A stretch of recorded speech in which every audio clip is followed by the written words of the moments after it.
Assalamualaikum warahmatullahi wabarakatuh. Apa khabar anak-anak pelajar semua?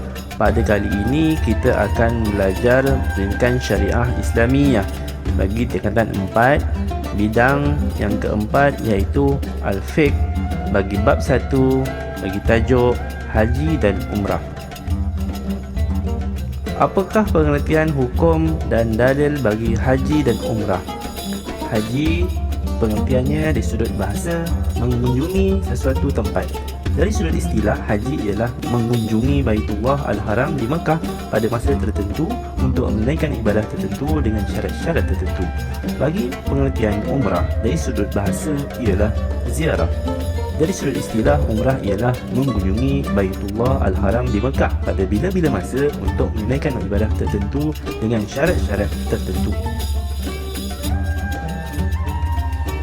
Dalil kefarduan haji berdasarkan Al-Quran. Firman Allah Subhanahu wa taala, a'udzubillahi minasyaitonir rajim, walillahi 'alan nasi hajjul bait man istata'a ilaihi sabila. Artinya, dan Allah mewajibkan manusia mengerjakan ibadah haji dengan mengunjungi Baitullah, iaitu sesiapa yang mampu sampai kepadanya. Surah Ali Imran ayat yang ke-97. Ayat ini secara jelas menyatakan kewajipan haji ke atas golongan yang mempunyai kemampuan untuk mengerjakannya. Bagi dalil kefarduan umrah ialah berdasarkan Al-Quran. A'udzu billahi minasyaitonir rajim wa atimmul hajja wal umrata lillah. Artinya, dan sempurnakanlah ibadah haji dan umrah kerana Allah Subhanahu wa taala. Surah Al-Baqarah ayat yang ke-196. Ayat ini memerintahkan supaya ibadah haji dan umrah ditunaikan oleh setiap mukallaf yang menunjukkan kewajipannya. Ijma' ulama. Para ulama telah bersepakat, iaitu ijma' bahawa haji diwajibkan ke atas setiap muslim yang cukup syarat-syaratnya. Dari sudut hukum, haji wajib dilaksanakan sekali seumur hidup bagi setiap muslim yang cukup syarat-syaratnya. Ia merupakan salah satu rukun Islam dan mengingkari kewajipannya boleh membawa kepada kekufuran. Sedikit trivia, perbezaan di antara haji dan umrah dari sudut waktu. Haji hanya boleh berniat haji pada bulan Syawal, Zulkaidah dan 9 hari terawal daripada bulan Zulhijjah. Maka perbezaan pada waktu umrah, ia boleh dilakukan pada bila-bila masa kecuali bagi orang yang telah berniat ihram haji. Syarat-syarat wajib haji dan umrah. Haji dan umrah adalah diwajibkan ke atas golongan yang mempunyai syarat-syarat berikut. Yang pertama, Islam. Orang kafir dan murtad tidak wajib melakukan haji dan umrah kerana ibadah mereka tidak diterima oleh Allah Subhanahu wa taala. Yang keduanya ialah baligh. Tidak diwajibkan ke atas kanak-kanak. Bagi kanak-kanak yang telah mumayyiz, ibadah haji dan umrah yang mereka lakukan adalah sah, tetapi ia tidak menggugurkan kewajipan haji dan umrah mereka selepas baligh. Yang ketiga, berakal. Tidak diwajibkan ke atas orang gila dan tidak waras kerana mereka tidak boleh membezakan antara perkara yang salah dan perkara yang betul. Terusnya ialah merdeka, iaitu tidak diwajibkan ke atas golongan hamba kerana mereka adalah golongan yang tidak memiliki harta. Bahkan diri mereka sendiri pun dimiliki oleh tuannya. Yang seterusnya ialah aman perjalanan. Jika terdapat perkara yang boleh membinasakan nyawa dan harta di tengah perjalanan seperti peperangan, maka haji dan umrah tidak diwajibkan.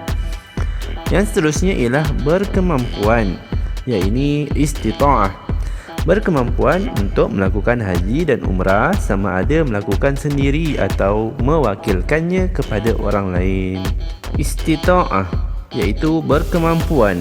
Ia terbagi kepada dua, iaitu berkemampuan untuk melakukan haji dan umrah dengan sendiri. Syarat-syaratnya ialah yang pertama, mempunyai kesihatan tubuh badan yang membolehkannya untuk mengerjakan haji atau umrah.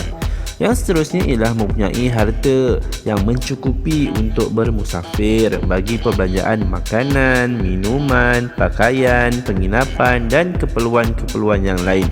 Namun begitu, bagi syarat-syarat tambahan untuk wanita ialah mengerjakan haji atau umrah bersama suami atau mahram atau dua orang wanita yang boleh dipercayai untuk menjaga agama dan maruahnya.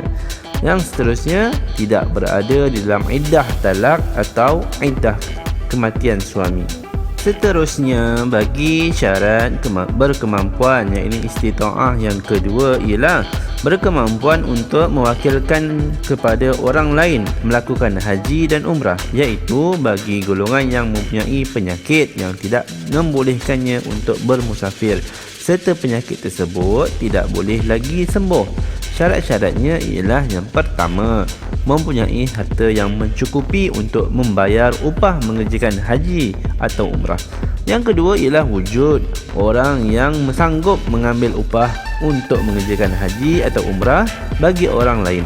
Syaratnya ialah orang tersebut mestilah telah menunaikan haji dan umrah untuk dirinya sendiri. Di sini terdapat jenis-jenis haji dan cara pelaksanaannya.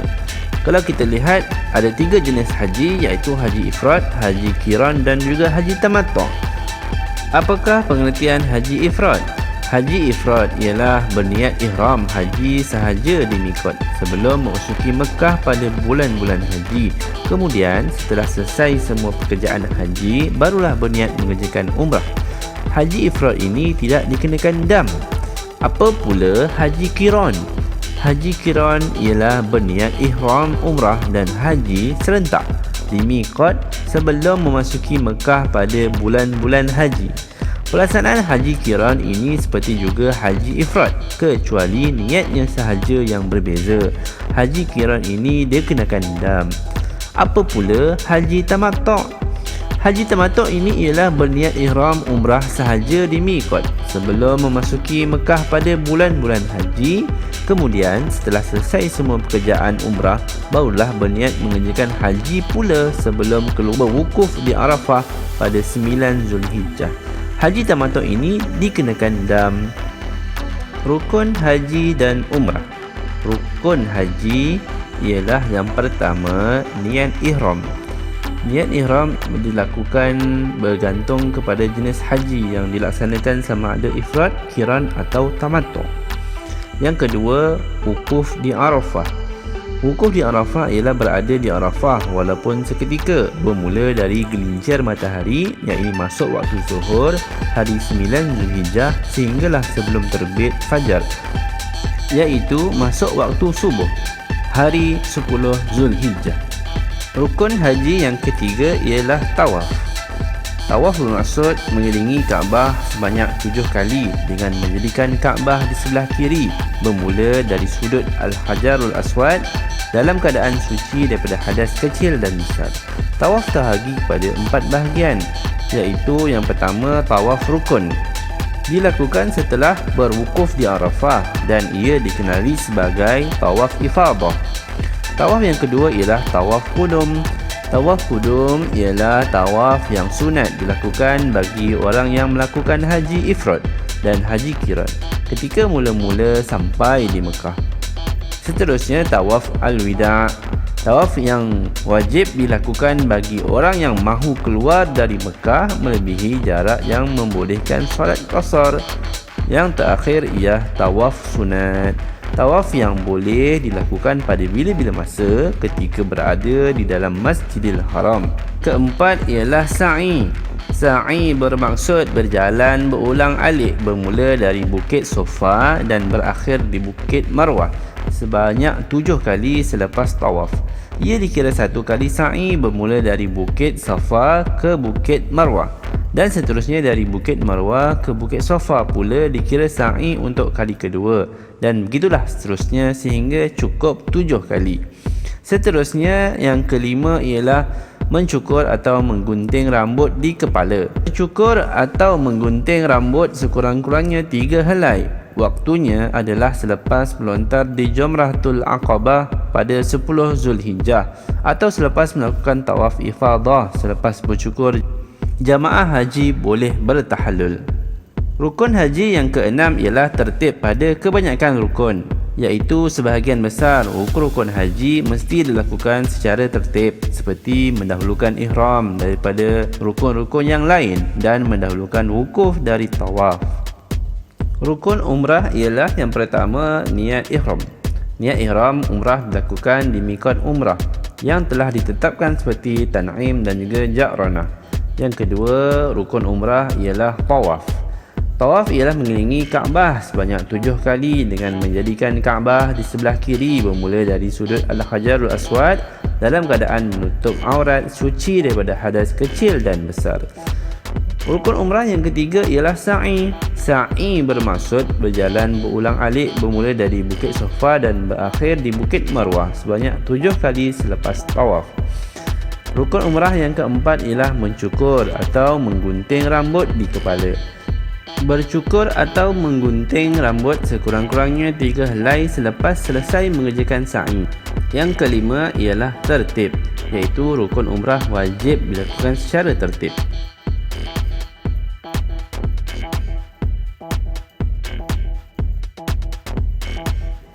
Wajib haji dan umrah. Wajib haji ada 6. Yang pertama, niat ihram di miqat. Niat ihram haji dilakukan di miqat. Miqat haji yang telah ditetapkan seperti Qarnul Manazil, Zulhulaifah dan lain-lain. Yang kedua ialah mabit di Muzdalifah. Berada di Muzdalifah walaupun seketika, waktunya bermula daripada malam 10 Zulhijjah sehinggalah sebelum terbit fajar, iaitu masuk waktu subuh hari tersebut. Yang ketiga ialah melontar Jumratul Aqabah. Melontar Jumratul Aqabah menggunakan 7 biji batu satu persatu dengan menggunakan tangan. Waktunya bermula selepas tengah malam 10 Zulhijjah dan berakhir apabila terbenam matahari, iaitu waktu maghrib pada hari tersebut. Yang keempat ialah mabit di Mina. Bermaksud bermalam di Mina melebihi separuh malam pada malam pertama dan kedua hari Tashrik, iaitu malam 11 dan 12 Zulhijjah. Yang kelima ialah melontar jumrah. Melontar jumrah menggunakan 7 biji batu satu persatu dengan menggunakan tangan.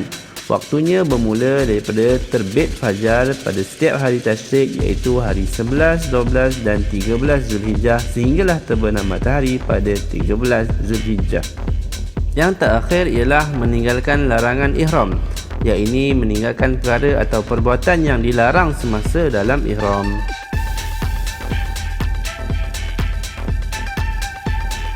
Seterusnya, wajib umrah. Wajib umrah ada 2. Yang pertama, niat ihram di miqat, iaitu niat ihram umrah dilakukan di miqat umrah yang telah ditetapkan seperti Tan'im. Yang kedua ialah meninggalkan larangan ihram, iaitu meninggalkan perkara atau perbuatan yang dilarang.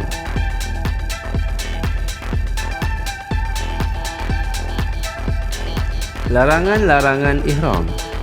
Apabila seseorang itu telah berniat ihram, dia dilarang daripada melakukan beberapa perkara sehinggalah dia bertahlul daripada ihram.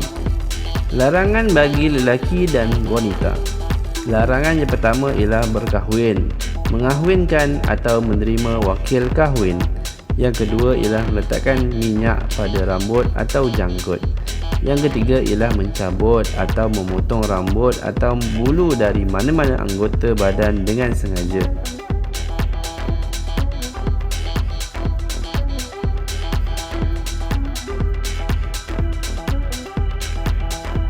Khusus untuk lelaki ialah memakai pakaian bersarung, iaitu bercantum atau berjahit yang menutup sesuatu anggota badan seperti seluar, baju, kemeja, stokin, kasut yang menutup keseluruhan kaki.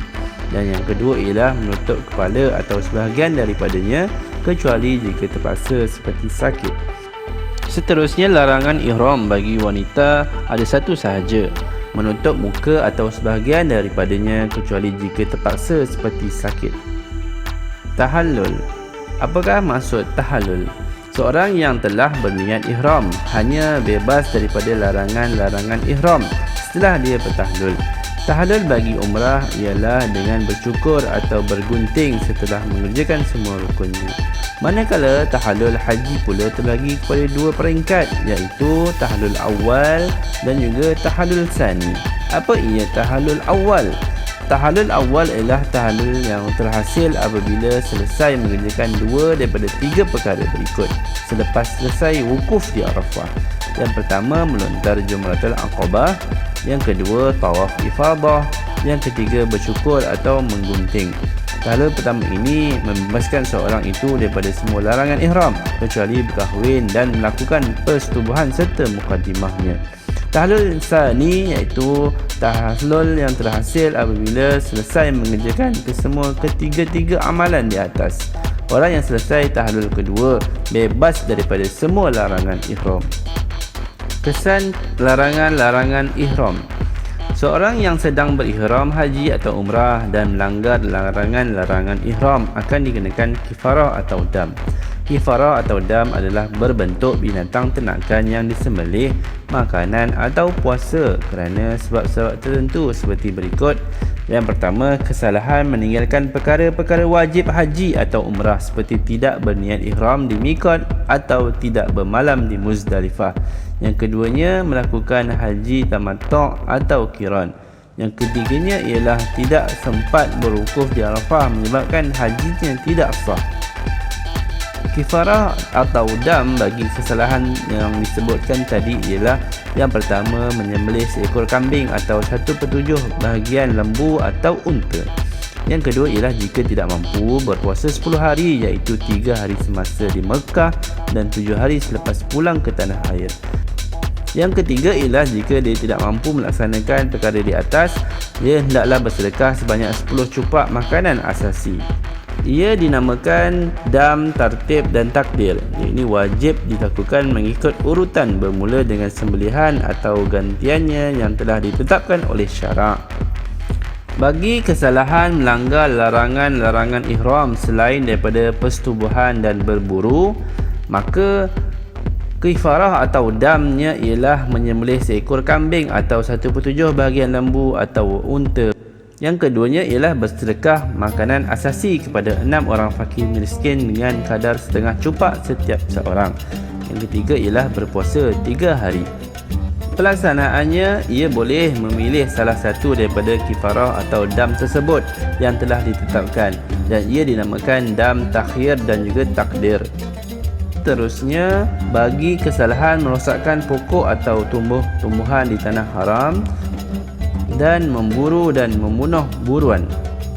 Kifarah atau damnya ialah menyembelih binatang ternakan yang serupa dengan binatang buruan tersebut atau bersedekah makanan asasi yang sama nilai dengan harga buruan tersebut atau berpuasa 1 hari bagi 1 cupak makanan asasi yang sama nilai dengan harga buruan tersebut. Pelaksanaannya, ia boleh memilih sama ada memilih binatang atau gantinya yang bergantung kepada harganya, yang ini dinamakan sebagai dam, takhir dan juga ta'dil. Seterusnya, bagi kesalahan terhalang atau dihalang untuk mengerjakan haji atau umrah selepas berniat ihram, maka dia perlulah menyembelih seekor kambing di tempat yang terhalang tersebut. Yang keduanya ialah jika tidak mampu bersedekah makanan asasi yang sama dengan nilai harga seekor kambing. Yang ketiga ialah jika tidak mampu juga, hendaklah berpuasa 1 hari bagi 1 cupak makanan asasi yang sama nilai dengan harga seekor kambing. Kaedah pelaksanaannya ialah ia wajib dilakukan mengikut urutan bermula dengan menyembelih seekor kambing atau gantinya yang bergantung kepada harganya. Dam ini dinamakan sebagai dam, tartib dan ta'dil.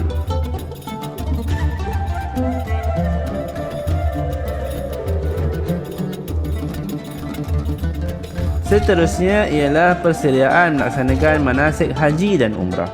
Yang pertama, memastikan semua kewajipan agama telah dilaksanakan dengan sempurna sebelum pergi mengerjakan manasik haji dan umrah. Yang kedua ialah memahami dan mendalami ilmu berkait manasik haji dan juga umrah. Manasik ialah tata cara pelaksanaan haji dari rukun, wajib haji dan larangan dalam ibadah haji.